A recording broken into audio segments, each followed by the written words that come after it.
हमने ये डिस्कशन कल की थी रिस्क मैनेजमेंट के ऊपर। फॉरेन एक्सचेंज रेट रिस्क क्या है, उसके मैनेजमेंट के डिफरेंट टूल्स पे हमने बात करनी थी। कल हमने फॉरवर्ड रेट एग्रीमेंट पे बात की थी। उसमें फॉरवर्ड रेट क्या होता है, प्रीमियम और डिस्काउंट्स क्या हैं, और स्पॉट रेट में प्रीमियम और डिस्काउंट को एडजस्ट करके हम कैसे फॉरवर्ड रेट डिटरमिन कर सकते हैं when we are dealing with direct quote, when we are dealing with indirect quote. इसकी कुछ एक्टिविटीज़ हमने देखी थी। तो थोड़ा सा before I take any question from you, मैं एक तो फिर ज़रा इसका ज़रा रिकैप के अंदाज में हम ज़रा डिस्कस कर लेते हैं। हमने पढ़ा था कि premium foreign currency quoted in forward could be at premium और डिस्काउंट। और हमने कहा था कि अगर डायरेक्ट कोट है जैसे पाकिस्तान में है तो उसमें प्रीमियम प्लस होता है, डिस्काउंट माइनस होता है, और इनडायरेक्ट कोट जैसे यूके में है तो वहां पे प्रीमियम माइनस होता है, डिस्काउंट ऐड होता है। स्पॉट में आप प्रीमियम ऐड करें तो फॉरवर्ड आ जाएगा, स्पॉट में से प्रीमियम लेस करें तो फॉरवर्ड आ जाएगा, स्पॉट में से प्रीमियम लेस करें तो फॉरवर्ड आएगा, स्पॉट में से डिस्काउंट ऐड करें तो फॉरवर्ड आएगा। ये स्पॉट रेट से फॉरवर्ड रेट में कन्वर्ट करना हो फॉरेन एक्सचेंज रेट, उसका रूल। फिर हमने डिस्काउंट और प्रीमियम की कोटेशंस डिफरेंट अंदाज में देखी थी। जैसे अगर हम पाकिस्तान की एक मिसाल लें और वहां पे रेट कोट हो रहा है से रुपीज पर डॉलर, तो हो सकता है हमें स्पॉट गिवन हो से जैसे आजकल चल रहा है 235 और से 237। We may be given 6 month premium, इसको पीएमबी आवाज का लिख दिया जाता है, 2.50 एंड 3.25। तो हम आसानी से, अच्छा यहां पे साथ बताया जाएगा करेंसी के, एक ऑप्शन है कि आपको यहां पे बताया जाए कि आपकी प्राइस भी रुपीज में है और प्रीमियम भी आपका रुपीज में है, तो आप आसानी से समझेंगे पाकिस्तान है, फर्स्ट करेंसी पे पाकिस्तान आ रहा है, डायरेक्ट कोट है, तो प्रीमियम ने ऐड होना है 237.50 एंड 240.25। ये फॉरवर्ड रेट आपके आ गया, ये आपका 6 मंथ फॉरवर्ड बन गया। एक तरीका हो गया जी ये। एक और कोटेशन का तरीका लेते हैं, से हम जाते हैं यूएस में। यूएस में गए और वहां पे रेट हमें मिल रहा है से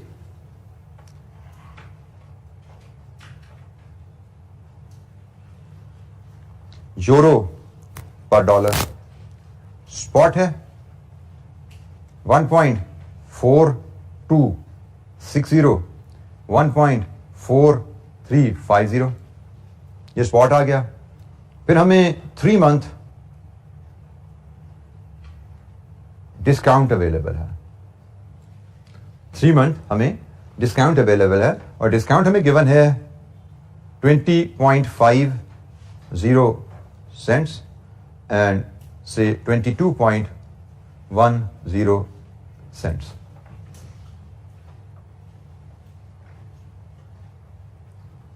सबसे पहली चीज, अब हमें यहां पे फॉरवर्ड डिटरमिन करना है तो हमें देखना है ये कोड डायरेक्ट है या इनडायरेक्ट है। अमेरिका में आप बैठे हुए हैं, डॉलर सेकंड करेंसी है, दिस इज इनडायरेक्ट कोट, ठीक है। इनडायरेक्ट कोट में डिस्काउंट ऐड किया जाता है, तो डिस्काउंट को हमने ऐड करना है, लेकिन ऐड करते हुए ख्याल रखना है कि ये यूरो हैं और ये सेंट्स हैं। डॉलर के पैसे भी सेंट्स कहलाते हैं, यूरो के पैसे भी सेंट्स कहलाते हैं, पाउंड्स के पैसे पेंस कहलाते हैं, ठीक है। तो ये यूरो के पैसे सेंट्स हैं, पर ये यूरो हैं, ये सेंट्स हैं। यूरो में सेंट्स ऐड करने से पहले 100 से डिवाइड करना पड़ेगा, तो 100 से डिवाइड कीजिए और फिर ऐड कीजिए। क्या है जनाब, हमारी ये रुपीस पर डॉलर रही, ये हमारी 3 मंथ फॉरवर्ड प्राइस निकलेगी। 3 मंथ फॉरवर्ड यूरो पर डॉलर जी 1.6310 जी, ये क्या है 1.6560 सेंट्स है। सेंट्स को आप यूरो में कन्वर्ट करेंगे पहले 100 से डिवाइड करके, फिर आप प्लस करेंगे। ऑप्शन नंबर 3 भी कल हमने डिस्कस की थी, से यूके की कहानी है। वहां पे हमें डॉलर पर पाउंड का रेट स्पॉट अवेलेबल है 1.4275 एंड 1.4295 और हमें 7 से 6 मंथ्स का प्रीमियम अवेलेबल है और वो प्रीमियम है से 110 और से 102। ना साथ डॉलर है ना पाउंड है। जब साथ ना डॉलर पाउंड कुछ भी नहीं बताया गया, प्रीमियम की करेंसी डिनोमिनेशन क्या है, तो हमने बात की थी फिर इसको हम पॉइंट्स समझते हैं। फिर उसको हम समझते हैं ये पॉइंट्स हैं और पॉइंट्स को रीड करने का तरीका क्या है। 102 विल बी रेड एज 0.0102 क्योंकि रेट हमारा 4 डेसिमल पे है ना। हम इस 102 को 0.0102 पढ़ते हैं और 110 को हम 0.0110 पढ़ते हैं। तो जब हमें डिस्काउंट और प्रीमियम पॉइंट्स में दिया जाता है तो हम इसके रेफरेंस से इन पॉइंट्स को वैल्यूज में कन्वर्ट कर लेते हैं। पॉइंट डेसिमल के बाद जितने नंबर्स आ रहे हैं उसके रेफरेंस से हम इनको यहां पढ़ते हैं। इसको फुल डिजिट पढ़ेंगे। ये 4295 है तो ये 102 है। ठीक है, तो 4295 अगर 0.42905 है तो 102 क्या होगा 0.0102। तो हम पॉइंट्स को डेसिमल में कन्वर्ट करेंगे, फिर रूल लगाएंगे। यूके है, इनडायरेक्ट कोट है, प्रीमियम है, लेस होगा। लीजिए जी, यहां पे आपको मिलेगा 6 मंथ फॉरवर्ड।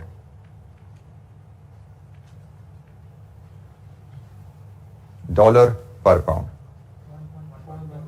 4165 और ये जी 93।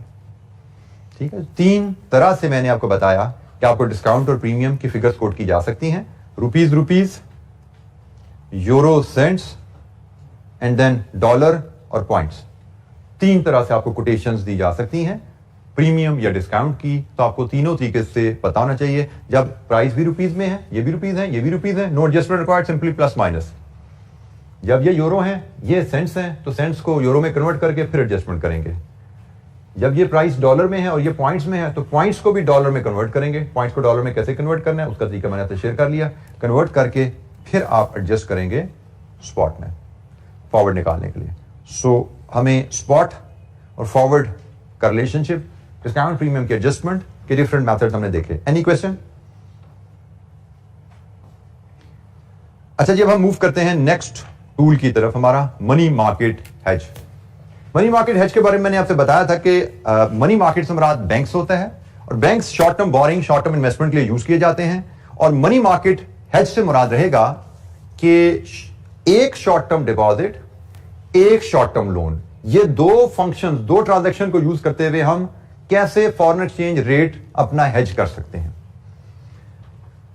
अच्छा, इसको समझने के लिए मनी मार्केट, पहले मैं आपको फॉरेन करेंसी पेमेंट की कहानी थोड़ी आपसे शेयर करता हूं। आपकी फॉरेन करेंसी पेमेंट ड्यू है, जिस रिस्क को आप हेज करने जा रहे हो। ट्रांजैक्शन लो वही जो हमने अभी थोड़ी देर लास्ट एफआरए में केस देखा था, पेज 224 में इलस्ट्रेशन 1 में आ रहा था, उसी केस से हम समझते हैं। 5 लाख ड्यू इन 3 मंथ्स टाइम, $5 लाख ड्यू इन 3 मंथ्स टाइम, पाकिस्तानी कंपनी के रेफरेंस से केस है। $5 लाख इन 3 मंथ्स टाइम हमने आज इंपोर्ट की, हमें बिल आ गया, 3 महीने बाद पेमेंट करनी है। हमें फियर क्या है कि 3 महीने में डॉलर महंगा ना हो जाए, यही डर है ना। हमें वैसे तो हमने कहा था कि जब हम फाइनेंशियल रिस्क की बात करते हैं तो फाइनेंशियल रिस्क में पॉजिटिव नेगेटिव दोनों साइडें आ जाती हैं। रिस्क का मतलब ऊंच नीच हो सकती है जी। तो भाई इस केस में डॉलर सस्ता हो जाए तो हमें खुशी होगी, तकलीफ नहीं है। हमें डर तो लगता है डॉलर के महंगे होने से। उसी डर की वजह से हम हेजिंग के लिए निकलते हैं। उसी डर की वजह से हमने एफआरए साइन कर लिया था कि जल्दी से एफआरए कर लो, महंगा हो सस्ता, हमारी जान छूट जाए, हम टेंशन से आजाद हो जाएं। वही हल हमें मनी मार्केट के टूल भी देता है, वही हल कि भाई हम टेंशन से आजाद हो जाएं।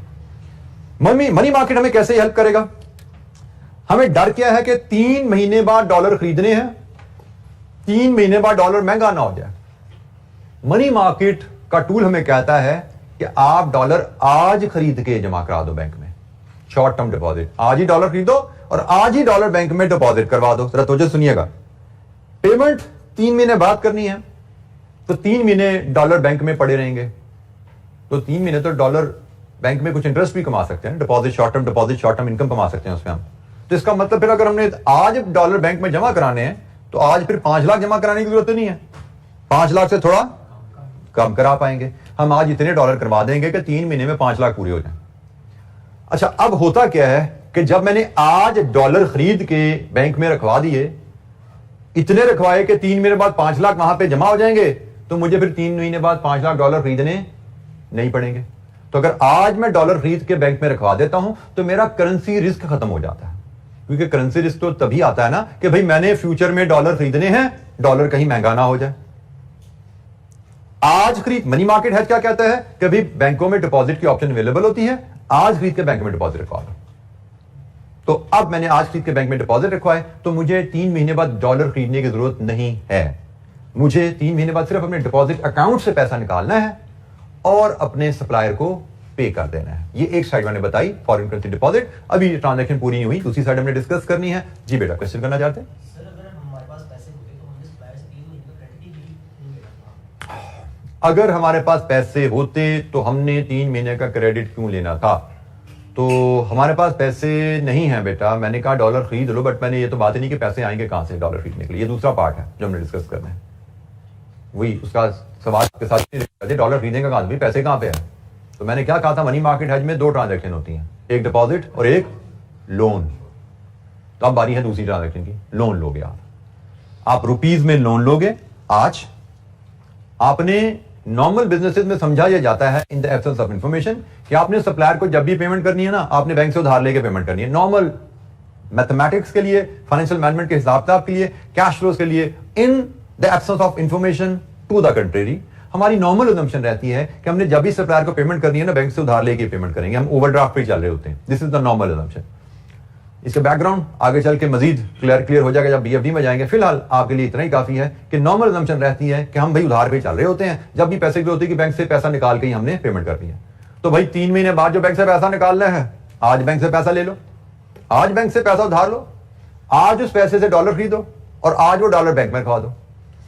जब आप आज रुपए उधार लेते हो, रुपए उधार लिए, आज उन रुपयों से डॉलर खरीद लिया और आज वो अपने डॉलर बैंक में रखवा दिए। जब ये 3 काम आज कर लेते हो तो अब 3 महीने बाद एक चीज आपको पता है कि मेरे डिपॉजिट अकाउंट में 5 लाख डॉलर इकट्ठे हो जाएंगे। कंफर्म है, कोई रिस्क नहीं है इसमें। और दूसरी चीज आपको यह भी पता है कि आज जो पैसे उधार लिए हैं, 3 महीने में प्रिंसिपल प्लस इंटरेस्ट कितना इकट्ठा हो जाएगा। तो प्रैक्टिकली 3 महीने बाद एक बैंक से 5 लाख डॉलर निकालने हैं, दूसरे बैंक का लोन आपने सेटल करना है। तो प्रैक्टिकली आपने आज की तारीख में लॉक कर लिया कि 5 लाख डॉलर के अगेंस्ट लोन विद इंटरेस्ट मुझे कितना पे करना पड़ेगा 3 महीने बाद। फॉरेन करेंसी रिस्क आपका खत्म हो गया। वन में आर्गू कि भाई मुझे लोन पे इंटरेस्ट पे करना पड़ा, तो एक बात, इधर लोन पे इंटरेस्ट पे किया तो उधर डिपॉजिट पे इंटरेस्ट कमाया भी तो है। लेकिन इससे भी अहम बात जो कि हम पढ़ रहे हैं, दैट इज रिस्क मैनेजमेंट। हम कोई मुनाफा कमाने का तरीका नहीं यहां सीख रहे, हम क्या सीख रहे हैं? Risk management. मतलब अनसर्टेनिटी खत्म हो जाए। अब कंपेयर करो कि मैंने मनी मार्केट हेज नहीं बनाया, ना लोन लिया, ना डिपॉजिट करवाया, मैंने एफआरए नहीं किया, तो I am my company is expose to foreign exchange risk कि अभी 3 महीने बाद 5 लाख डॉलर खरीदने हैं, पता नहीं कितने के मिलेंगे। वर्सेस एफआरए कर लिया, रिस्क इज ओवर, मुझे पता है 3 महीने बाद 5 लाख डॉलर कितने के मिलेंगे। वर्सेस मनी मार्केट हेज बना लिया, मुझे पता है 3 महीने बाद मैंने लोन विद इंटरेस्ट कितने रुपीस का सेटल करके 5 लाख निकलवाने। कॉस्ट कितनी है, कम है, ज्यादा है, क्वेश्चन यहां पे ये नहीं है। क्वेश्चन रिस्क मैनेजमेंट में क्या होता है, कितनी कॉस्ट है पता हो, उसमें कोई ऊंच नीच का डर ना हो। तो जब तक मैंने डॉलर नहीं खरीदे थे, ऊंच नीच का डर है। जब तक मैंने एफआरए नहीं किया, ऊंच नीच का डर है। The moment I sign FRA, ऊंच नीच का डर खत्म।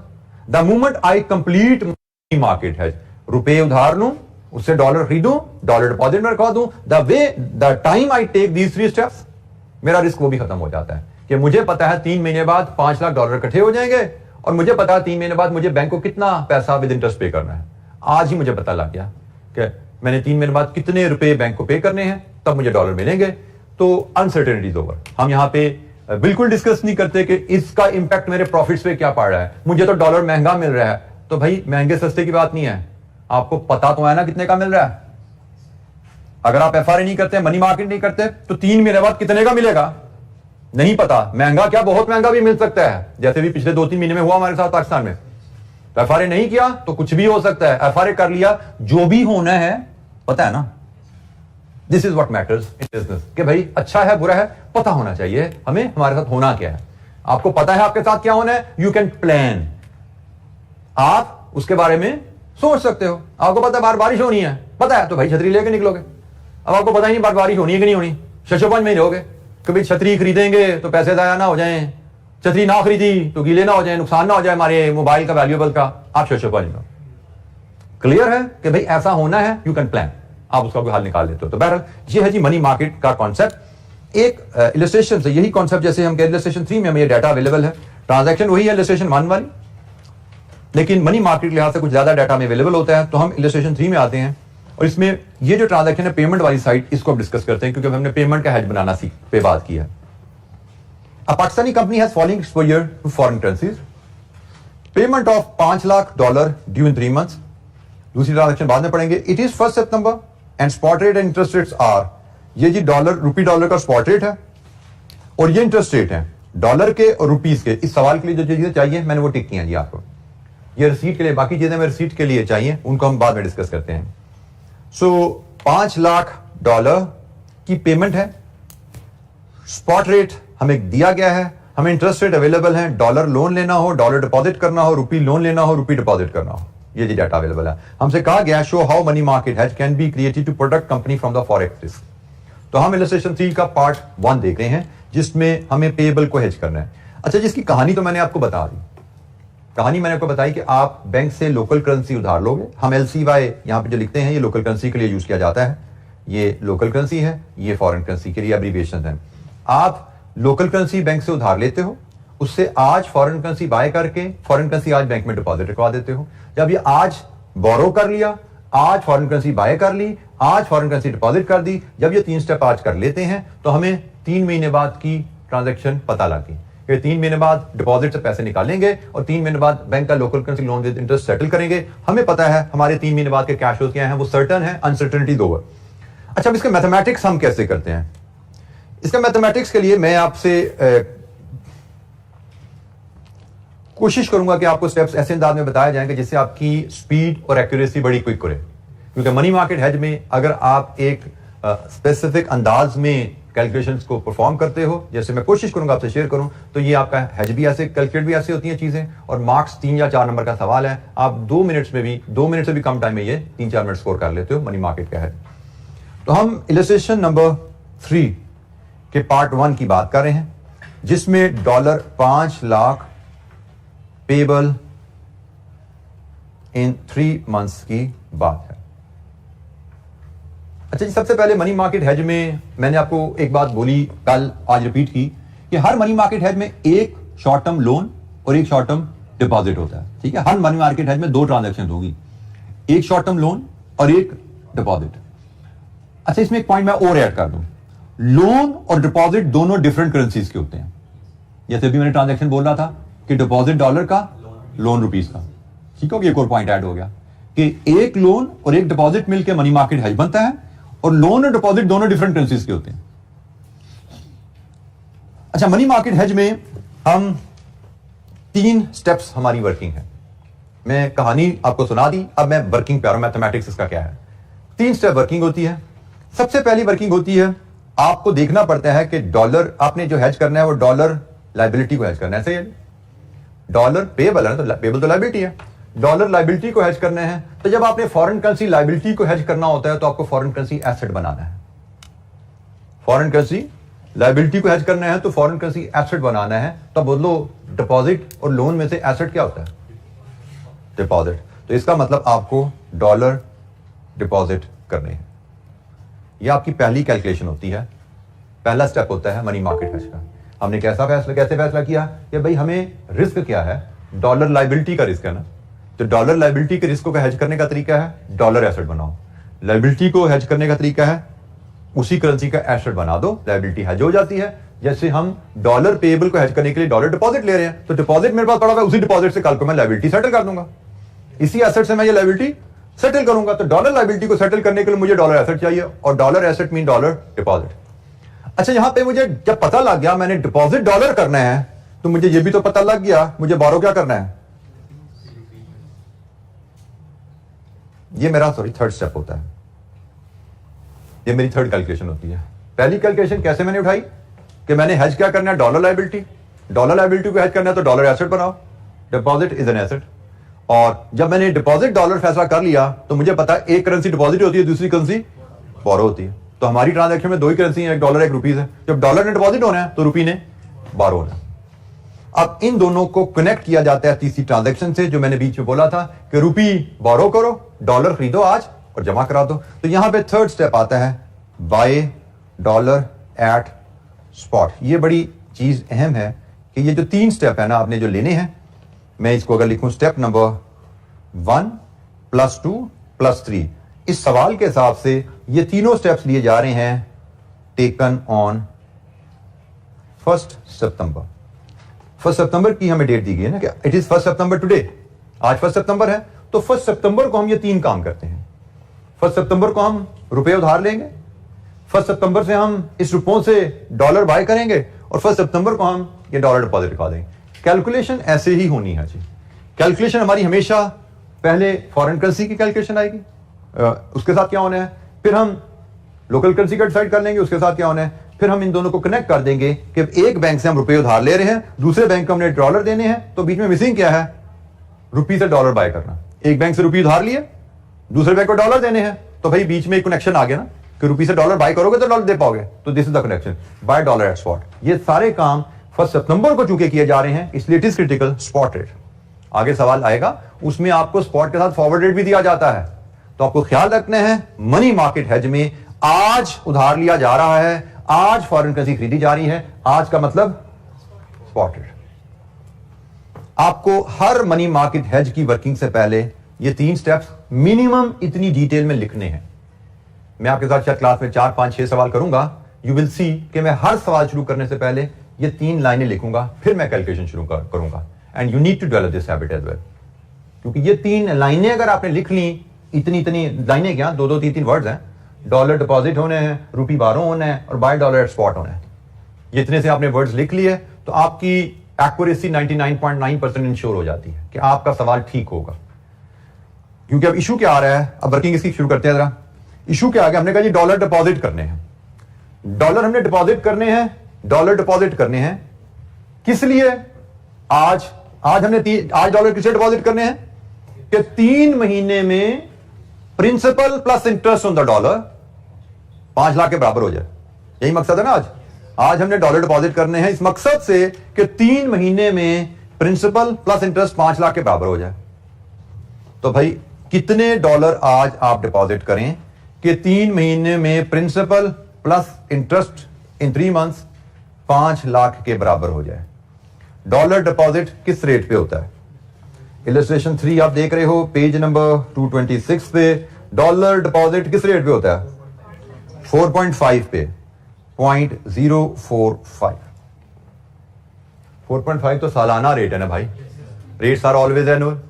तो हमने तो 3 महीने का डिपॉजिट करना है, तो बाय 12 × 3 ये 3 महीने का रेट आ गया, कंपाउंडिंग कर दी, प्रिंसिपल प्लस इंटरेस्ट, ठीक है जी। ये आपका x is principal, 1 + r, simple असूल है ना, principal into 1 + r is your future value. तो प्रिंसिपल कितना जमा कराएं आज बैंक में कि विद इंटरेस्ट 4.5% 3 मंथ में वो 5 लाख हो जाए। कितने डॉलर चाहिए जी आज, 49,443,37 पॉइंट नहीं आता बेटा, अभी कुछ और एक डिजिट मिसिंग है। 5 लाख है, 5 लाख से कुछ 4,94,000, 494437.58 मेक इट 8 378 कर दे, राउंड ऑफ कर देते हैं हम इसको, ठीक है जी। तो 494438 हमें आज इतने डॉलर अगर मिल जाएं, आज हमें इतने डॉलर मिल जाएं तो हम अपनी लायबिलिटी 3 महीने बाद सेटल कर सकते हैं जी। आज इतने डॉलर स्पॉट पे बाय करो, रुपीज पर डॉलर, टेबल देन में लाओ। Second currency is dollar, dollar buy करने हैं, second currency you buy high and you multiply, तो जनाब मल्टीप्लाई करो रुपीज 170.50 से, तो कितने रुपीज, ये रुपीज मिलियन में निकाल देना, काफी ज्यादा बन जाएंगे, रुपीज इन मिलियन 2 डेसिमल तक बता देना, 85.24 मिलियन। आपने 85.24 मिलियन अगर बोरो करें आज बैंक से, इससे आप ये डॉलर खरीद पाओगे? ऐसा ही है। और ये डॉलर आप बैंक में रखवा दो तो 3 महीने बाद 5 लाख पूरे हो जाएंगे। 84 पॉइंट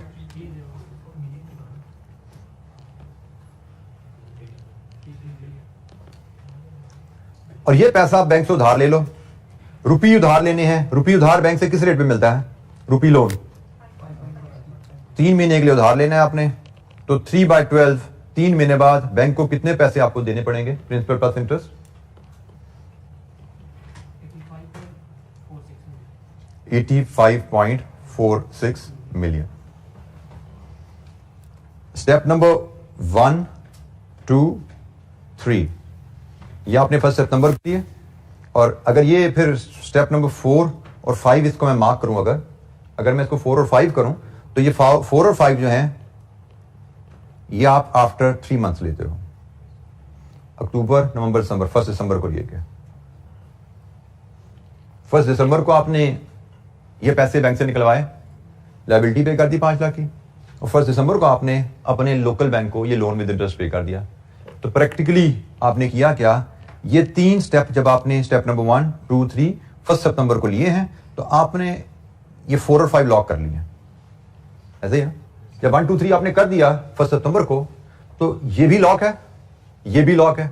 तो प्रैक्टिकली देखा जाए दिस डिवाइड विद दिस, आपने क्या रेट लॉक कर लिया?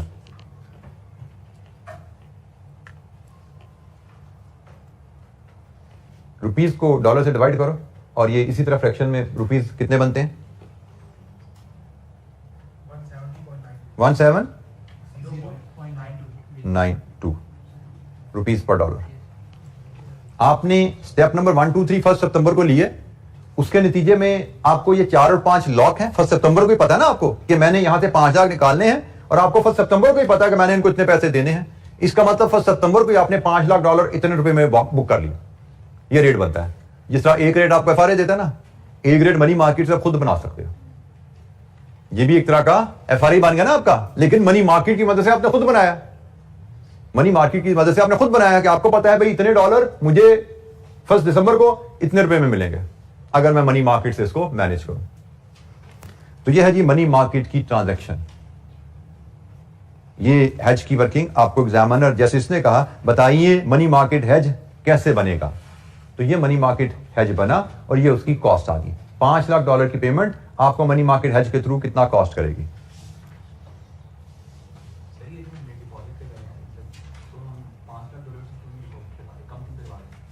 बेटा मुझे 3 महीने बाद 5 लाख चाहिए ना। 5 लाख जमा करवा दोगे तो 3 महीने बाद 5 लाख से ज्यादा हो जाएंगे। कौन सा इंटरेस्ट? तो बेटा ज्यादा खरीदने के लिए ज्यादा पैसे भी तो उधार लेने पड़ेंगे ना यहाँ पे।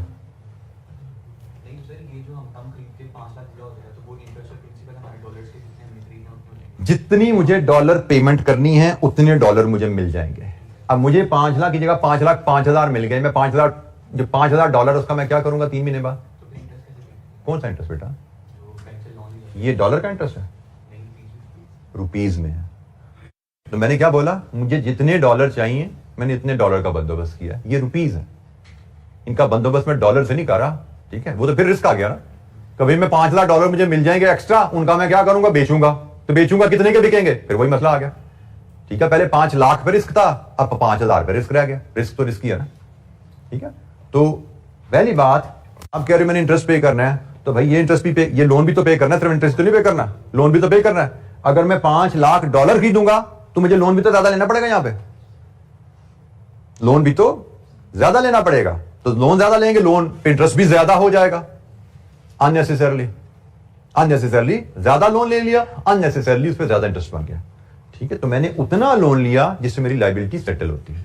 तो मैंने जिस पैसे से ये loan with interest loan settle करना है, उसी पैसे से मैं इसका इंटरेस्ट भी सेटल कर दूंगा। ये लोकल करेंसी का मामला है। हम लोकल करेंसी की टेंशन नहीं ले रहे इस वक्त, हम फॉरेन करेंसी की टेंशन ले रहे हैं कि भाई इसकी टेंशन खत्म हो, इसको सेटल करने में कॉस्ट कितनी आनी है वो पता लगे। ये कॉस्ट अरेंज कहां से करनी है वो अलग कहानी है। फिलहाल हमें पता लग गया 5 लाख डॉलर 1 दिसंबर को इतने रुपए में मिलेंगे। This is risk management. मैंने आपको थोड़ी देर पहले बोला ये डॉलर महंगे मिलते हैं, सस्ते मिलते हैं, पैसे कहां से आने हैं वो मेरा मसला नहीं है। मेरा मसला है मेरी कंपनी को मैं लॉक करके दे दूं कि भाई इतने पैसे चाहिए ये डॉलर लेने के लिए। अगर ये मनी मार्केट हेज या मैं एफआरए हेज नहीं करता तो क्वेश्चन मार्क है, 5 लाख डॉलर पता नहीं कितने के आएंगे। लेकिन जब मैंने हेज कर लिया अब क्लियर है 5 लाख डॉलर इतने रुपए के आएंगे। और यही है हेज करना, यही है रिस्क मैनेजमेंट, कि आप अनसर्टेनिटी से आजाद हो जाएं, क्वेश्चन मार्क्स आपके रिमूव हो जाए। अब क्वेश्चन मार्क कॉस्ट के ऊपर नहीं है कि आपको 5 लाख डॉलर कितने के मिलेंगे, there is no question mark on that. मजीद पेमेंट के भी क्वेश्चंस करेंगे, लेकिन पहले हम एक रिसीट का मैकेनिज्म भी इसी अंदाज में जरा रिव्यू करें। हमारी रिसीट की ट्रांजैक्शन इसी इलस्ट्रेशन 3 में ही अब सामने हमारे आ रही थी। Receipt of 100 million yen in 4 months, 4 महीने बाद 100 मिलियन रिसीवेबल है येन का। अब इसमें फॉरेन करेंसी रिसीवेबल है। फॉरेन करेंसी रिसीवेबल में रिस्क क्या है? 4 महीने बाद हमें येन जब आएंगे कस्टमर से तो फिर 4 महीने बाद बेचेंगे हम। रिस्क इज 4 महीने बाद पता नहीं कितने पैसे आएंगे, 100 मिलियन पता नहीं कितने के बिकेंगे। मनी मार्केट हेज हमें कहता है कि भैया आप 4 महीने बाद ना बेचो, आज येन बेच दो। फिर वही क्वेश्चन, आज कहां से बेचें, आनी 4 महीने बाद है। तो हल है आज येन बैंक से उधार लो, आज वो येन बेच दो। येन आज बेच दोगे तो फिर 4 महीने बाद जब कस्टमर से पैसे आएंगे ना, फिर बेचने नहीं है, क्या करना है? बैंक का लोन सेटल करना है। बेचने वाला काम आपको, रिस्क तो बेचने पे है ना भाई, बेचेंगे कितने के बिकेंगे येन, तो 4 महीने बाद का रेट नहीं पता, आज का रेट तो पता है ना। तो आज बैंक से येन उधार लेके आज बेच दो, जब कस्टमर से पैसे आएंगे तो बैंक को दे देना, आपको बेचने नहीं पड़ेंगे। अच्छा, अब इसमें क्वेश्चन मार्क आता है कि हमें कस्टमर से कितने पैसे आने हैं? 100 मिलियन येन, इलस्ट्रेशन 3 100 मिलियन है ना। तो कस्टमर से मुझे 4 महीने बाद 100 मिलियन येन आने हैं, और अगर मैं आज 100 मिलियन उधार ले लूंगा तो 4 महीने में तो प्रिंसिपल प्लस इंटरेस्ट 100 से, तो वो तो नहीं पे कर पाऊंगा ना मैं। मुझे तो आज उतना उधार लेना है कि 4 महीने में 100 के बराबर हो जाए, ताकि 100 आए, प्रिंसिपल प्लस इंटरेस्ट सेटल, कहानी खत्म। अच्छा, आज जब मैं येन बेच दूंगा, येन बेच के आज मुझे रुपीस मिल जाएंगे, तो ये रुपीस तो मुझे एडवांस में मिल गया ना, मुझे तो असल में ये पैसे 4 महीने बाद मिलने थे। तो मैंने तो अपनी प्लानिंग के तहत रिस्क से बचने के लिए आज पैसे ले लिए, तो हम इस पैसे को 4 महीने के लिए बैंक में डिपॉजिट रखवा देते हैं। अब मैंने आज येन उधार लिया, आज येन बेच दिया, आज रुपए जो आए बैंक में डिपॉजिट रखवा दिया। अब ये 3 स्टेप आज जब ले लिए, अब मुझे 4 महीने बाद जो 2 स्टेप होने हैं वो पता लग गए, लॉक हो गए मेरे। स्टेप नंबर 1, 100 मिलियन येन आएगा, loan with interest foreign currency settle हो जाएगा। स्टेप नंबर 2, जो मैंने आज डिपॉजिट किया रुपीस, वो प्रिंसिपल प्लस इंटरेस्ट कितने इकट्ठे हो जाएंगे। तो प्रैक्टिकली स्पीकिंग, एक बैंक को मैंने 100 मिलियन येन दिए हैं, दूसरे बैंक से मैंने अपना रुपी डिपॉजिट विद इनकम वसूल कर लिया। तो मैंने 100 मिलियन येन मनी मार्केट हेज के थ्रू एक तरह का बेचा, कि एक बैंक को 100 मिलियन दिए, दूसरे बैंक से उसके बदले पैसे ले लिए। जिस तरह यहां पे था, एक बैंक को मैंने प्रिंसिपल लोन विद इंटरेस्ट पे किया, दूसरे से 5 लाख डॉलर ले लिए। इसी तरह वहां पे है कि 100 मिलियन येन एक बैंक को दिए, दूसरे से रुपीस ले लिए। तो ये भी एक तरह का मैंने मनी मार्केट के थ्रू अपनी ट्रांजैक्शन को लॉक कर लिया। जब मैंने आज येन बेचनी है तो foreign currency risk is over, अब मैंने येन नहीं बेचने, क्योंकि मेरा रिस्क तो तब तक ही है ना जब तक मैंने येन बेचे नहीं। मुझे डर था 4 महीने बाद बेचूंगा, हाल निकाला आज बेच दी मैंने, रिस्क इज ओवर। अगेन, मैंने बेचे किस रेट पे, सस्ते बेचे, महंगे बेचे, इनकम किस रेट पे मिली, कम मिली, ज्यादा मिली, that is not my concern. मेरा कंसर्न क्या है, जिस रेट पे बेचे आज बेच दिए ना, अब मजीद रिस्क तो नहीं है बेचने का। जिस रेट पे लोन लिया आज ले लिया ना, कोई डर तो नहीं है कि कॉस्ट ऊपर नीचे जाएगी। जिस रेट पे डिपॉजिट किया आज कर दिया ना, डर तो नहीं है। सब टेंशन खत्म हो गई हैं, risk, uncertainty, question mark, unknown, सब खत्म है। Everything is known to me now. उधर से 100 मिलियन आएंगे, एक बैंक को पे होंगे, इधर से प्रिंसिपल प्लस इंटरेस्ट विड्रॉ होगा, एवरीथिंग इज नोन। कितनी वैल्यू, कितनी अमाउंट, सब कुछ पता है। तो जनाब, हम इलस्ट्रेशन 3 के ही डाटा को लेके मनी मार्केट हेज बनाते हैं टू हेज रिसीट। ये जी receipt of 100 million yen in 4 months. जी बेटा। सर, अगर आप ये कह रहे हैं ना कि रुपीस से जो हमने डिपॉजिट करवाए हैं वहां से जो इनकम आएगी, इनकम प्लस प्रिंसिपल, सर मैं सिर्फ वो इंक्रीमेंटल इनकम जो है उसकी बात कर रहा हूँ कि वो जो इनकम आएगी उससे हम जो येन के ऊपर हमने जो एक्स्ट्रा इंटरेस्ट हो चुका हुआ जो हमने बैंक से लोन लिया है उसको हम वहां पे सेटल करेंगे, बेटा ने मैंने ऐसी कोई बात नहीं की, मैंने ऐसी कोई बात नहीं की कि आपने रुपी डिपॉजिट पे जो इनकम कमाई है उससे येन लोन का इंटरेस्ट सेटल करोगे। मैंने सिर्फ एक बात की है कि आपको आज 3 स्टेप्स लेने के बाद आपको कोई अननोन आपके लिए नहीं है, कोई क्वेश्चन मार्क नहीं है। हाँ, मैंने थोड़ी देर पहले ये बात जरूर की थी कि हेज करने में नफा नुकसान क्या हो रहा है, that is not our scope, that is not our concern. कितना इंटरेस्ट मुझे पे करना पड़ रहा है, कितनी इनकम मुझे आ रही है, that is not my concern. Hedging में it should not be my concern. Hedging में मेरा कंसर्न सिर्फ एक है, क्या fear of unknown is over? The answer is yes, there is nothing unknown when I have developed the hedge. तो आप ये भी बात कर सकते हो ना कि स्पॉट रेट चल रहा है 240 रुपए डॉलर का और मैं FRA टू बाय डॉलर कर रहा हूं, मुझे 245 में एग्रीमेंट मिल रहा है, तो 5 रुपए एक्स्ट्रा, इसका क्या करें? तो भाई उसकी मेरी टेंशन नहीं है। मेरी टेंशन क्या है? 245 की कॉस्ट मेरी आज एग्रीमेंट साइन हो गया, रिस्क इज ओवर। ठीक है, तो इस तरह कितनी इनकम आ रही है डिपॉजिट पे, कितना इंटरेस्ट जा रहा है लोन पे, उसकी कैलकुलेशन हम कर रहे जरूर रहे हैं, लेकिन वो सिर्फ एवैल्यूएशन के लिए कर रहे हैं। असल हमारा टारगेट इनकम या कॉस्ट नहीं है। यहां पे हमारा टारगेट है कि हम इस मैकेनिज्म से क्वेश्चन मार्क अननोन को कैसे खत्म करते हैं, ठीक है, और हम कितनी रिसीट्स या कितनी कॉस्ट यहां से ले सकते हैं, ये कैलकुलेट करना। अब वो कम है, ज्यादा है, हमने करना है, नहीं करना, फिलहाल वो हमारा स्कोप नहीं है। आइंदा भी शायद नहीं होगा, लेकिन फॉर द टाइम बीइंग ये हमारा स्कोप नहीं है। मैं फिर बोल रहा हूं, रिस्क मैनेजमेंट में हमारा टारगेट है रिस्क को खत्म करना, नफा या नुकसान को कैलकुलेट करना नहीं, कितना प्रॉफिट कितनी कॉस्ट ये कैलकुलेट करना यहां पे मकसद नहीं है। नफा नुकसान आप कारोबार में कमाओ जाके, ये कारोबार नहीं है। ये तो कारोबार कर रहे थे, एक टेंशन आ गई है, कारोबार कर रहे थे, रिस्क आ गया है, तो उस रिस्क को मैनेज कर रहे हैं। भाई नफा नुकसान हमने कारोबार में कमाना है, कितने यूनिट्स बेचने हैं, किस प्राइस पे बेचने हैं, अच्छी प्रोडक्शन करें, कॉस्ट एफिशिएंसीज लाएं, अच्छी प्राइसेस ले कस्टमर से, वहां पे जाएं, बिजनेस में बात करें। ये बिजनेस नहीं है, यहां पे रिस्क मैनेजमेंट की बात हो रही है कि भाई टेंशन खत्म करो। कारोबार में पहली बड़ी टेंशन है, कस्टमर भाग जाते हैं, कभी ऑर्डर वो कस्टमर के पैसे डूब जाते हैं, वो बड़ी टेंशन है वहां पे। यहां पे हिसाब किताब नहीं करना कि 2 रुपए चले गए तो 1 रुपए आ गया तो कम है ज्यादा है क्या, यहां पे बस खत्म करो टेंशन, ताकि ध्यान कारोबार पे रहे। ये एक हमारी बिजनेस की एक छोटी सी एक रिस्की एरिया है जिसको मैनेज करना सीख रहे हैं। इससे हम, मैं फिर बोल रहा हूं, मुनाफा या कॉस्ट कमाने की बात नहीं कर रहे। यहां पे हम क्वेश्चन मार्क अननोन के फियर को रिमूव करते हैं। अच्छा जी, ये जी हमारी रिसीट की ट्रांजैक्शन है जो 4 महीने बाद ड्यू है। 1 सितंबर के स्पॉट रेट्स, अब ये स्पॉट रेट्स हमारे लिए रेलेवेंट स्पॉट रेट्स ये हैं, और ये जी येन के मनी मार्केट रेट्स और ये रुपीस के मनी मार्केट रेट्स। अब हमने इसको हेज कैसे करने हैं? Receivable 100 million yen in 4 months. तो जैसे हमारी डिस्कशन हुई उसी के मुताबिक, इसी अंदाज में जैसे हमने पेबल का हेज बनाया है, इसी अंदाज में हम रिसीवेबल का हेज भी बनाएंगे। ट्रांजैक्शन नंबर 2 है 100 मिलियन येन रिसीवेबल इन 4 मंथ्स। तो उसी अंदाज में हमने येन के एसेट को हेज करना है। येन के एसेट को हेज करना है तो येन की लायबिलिटी चाहिए आपको, बोरो और डिपॉजिट। लायबिलिटी क्या होती है, लोन या डिपॉजिट?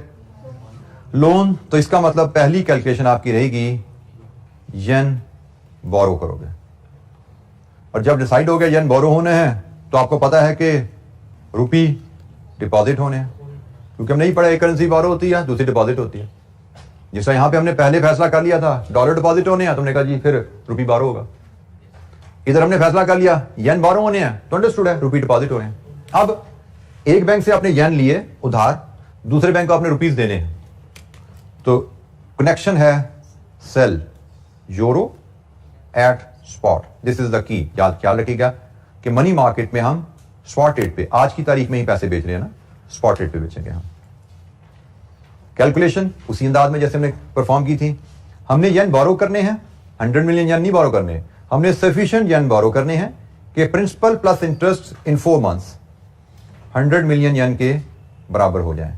येन बोरो किस रेट पे होते हैं? 9% पे। और यहां पे ये भी ख्याल रखिएगा ये इंटरेस्ट फैक्टर से एडजस्ट हो रहा है, 1 के नीचे ये फैक्टर नहीं आ रहा, ठीक है। 1 is for the principal, interest is adjusted for the period. तो जनाब आपको कितने येन आज बोरो करने हैं?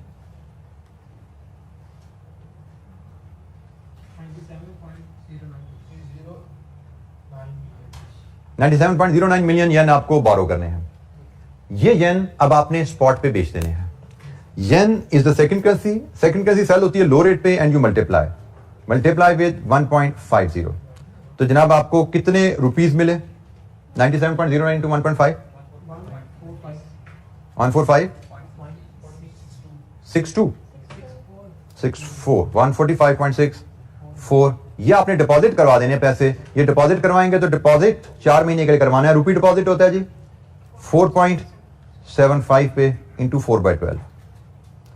ये आप डिपॉजिट करवाएंगे और बताइए कितने पैसे इकट्ठे हो जाएंगे जी 4 महीने में? Rupees in million 147.995। फिर वही बात यहां पे जैसे मैंने आपको पीछे एक्सप्लेन की थी कि आप स्टेप नंबर 1 + 2 + 3 ये लेते हैं 1 सितंबर, और फिर 4 महीने गुजरते हैं तो 4 और 5 लिए जाते हैं। 4 + 5 आप लेते हैं 4 महीने बाद, अक्टूबर, नवंबर, दिसंबर, जनवरी, 1 जनवरी। लेकिन स्टेप 4 और 5 की आउटकम क्या है ये आपको 1 सितंबर को ही पता है। आपको 1 सितंबर को ही पता लग गया कि 100 मिलियन येन से आपका लोन विद इंटरेस्ट सेटल होगा, और आपको 1 सितंबर को ही पता है कि प्रिंसिपल इस रेट पे जब डिपॉजिट करवा रहे हैं तो विद इंटरेस्ट कितना बनेगा पैसा। तो प्रैक्टिकली आपने 1 सितंबर को ही क्या रेट लॉक कर लिया? 1.48 रुपीज पर येन। आपने प्रैक्टिकली ये रेट लॉक कर लिया 1 सितंबर को थ्रू मनी मार्केट। FRA से भी लॉक करते हैं हम, मनी मार्केट से भी लॉक करते हैं जी। Money market hedge,